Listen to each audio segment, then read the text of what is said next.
Od ročno izdelanih igrač za kosmate prijatelje, zdravih čokolad do oglasnih videosporočil. Vse to so podjetne ideje vrhniških osnovnošolcev, ki so kmalu ugotovili, da za uspešno podjetje potrebuješ veliko več kot le idejo.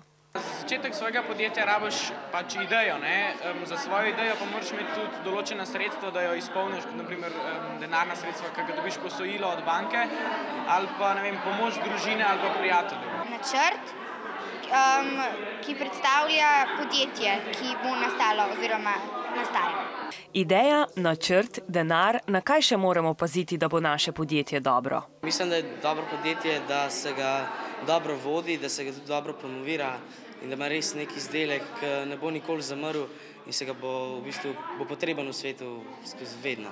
Da mogoče malo nižja cena, pa da so ti izdelki boljši, da se bolj potrudiš, pa tako ja.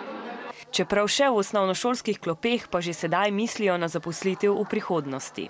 Čez 20 let, na primer, bo lažje dobiti, da si ti ustvariš svoje podjetje, če imaš dobro idejo, kot da iščeš zaposlitev v nekem podjetju. Treba je znati biti podjeten zato, ker če te noben ne zaposli, da se znaš znajti pa zaposliti, ker od prostovoljstva pač se ne daš več, čeprav mislim, da je to tudi način v življenju, recimo za prosti čas. Svoje proste dni pa bodo mladi podjetniki izkoristili še za kakšno dobro idejo. Časa je več kot dovolj.